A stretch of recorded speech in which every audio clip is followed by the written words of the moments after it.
Olá para vocês. Nesse final de semana temos o Grande Prêmio da Espanha de 2025 e tem uma grande novidade que é a mudança do sistema de medição da flexão da asa dianteira. Ou seja, o quanto que essa asa pode dobrar, né? Ela abaixa ou levanta em função da pressão do ar, como a gente já viu várias vezes no in-car camera, que você consegue ver que a asa dianteira ela vai mexendo conforme o carro ganha velocidade ou diminui velocidade.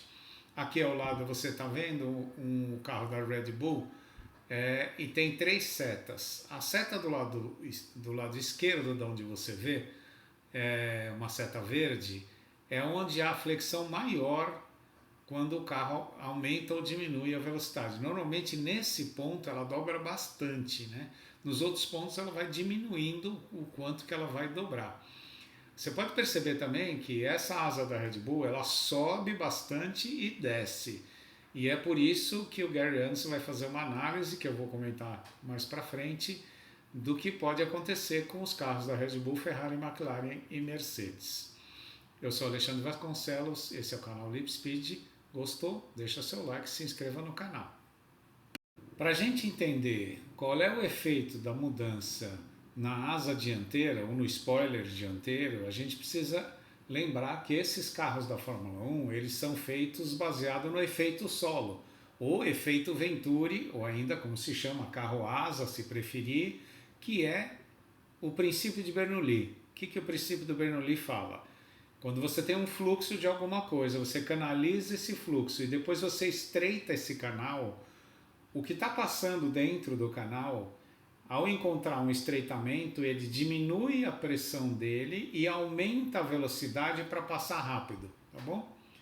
Pega um tubinho de alguma coisa de pingar e aperta o tubinho para você ver como é que sai rápido o líquido que está lá dentro. É esse princípio de Bernoulli, tá? Apertou, sai mais rápido, tá bom? Bem simples a explicação.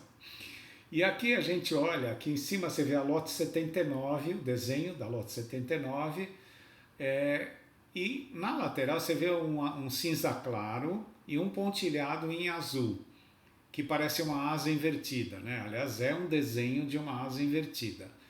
E embaixo do carro você vê um roxo. Bom, essa Lotus é de 78 e 79, né?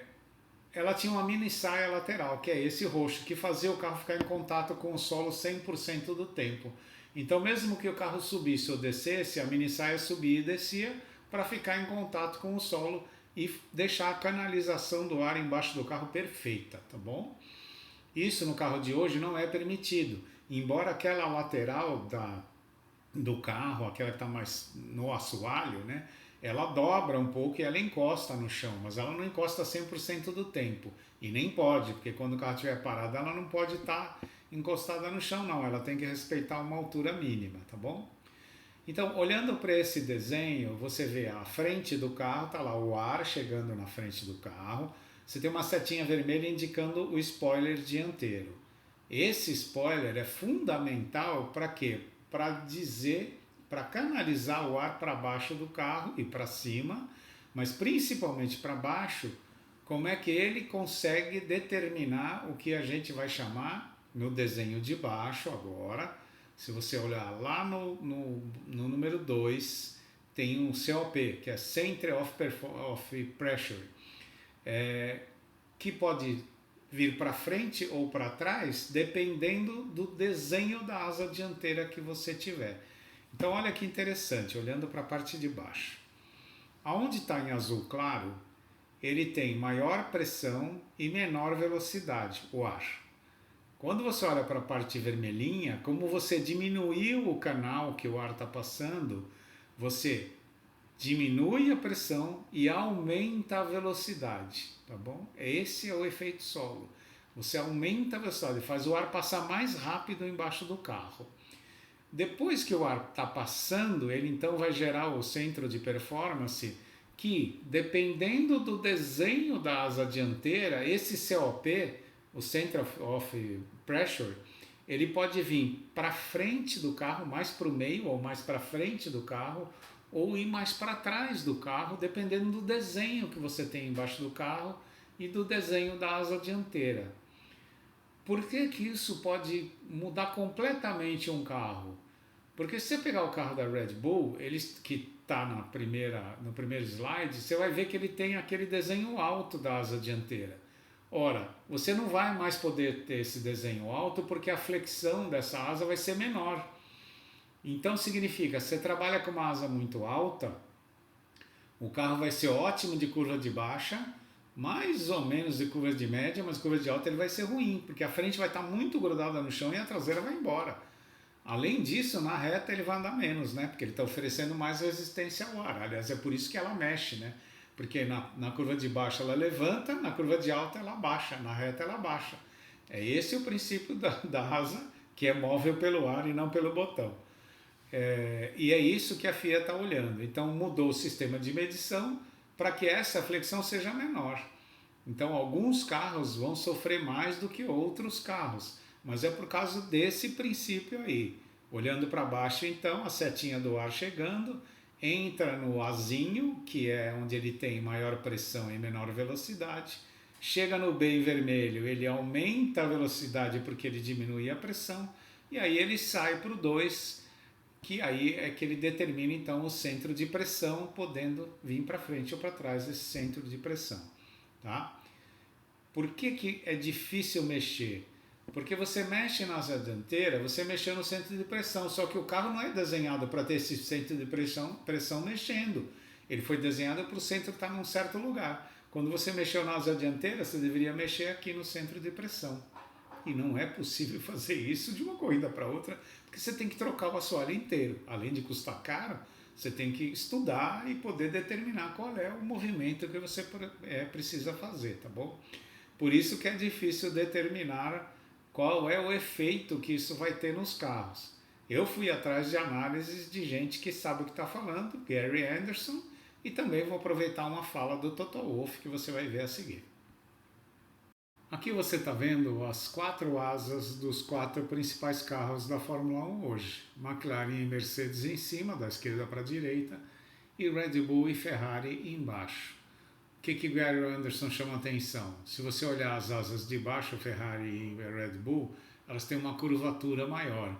Olha a Mercedes e a McLaren tem uma curvatura menor. E também outro detalhe, Mercedes e Red Bull têm uma asa direta, não tem corte na aba superior. A McLaren e Ferrari tem um corte, que é exatamente da linha amarela e a linha verde, tem um cortezinho ali.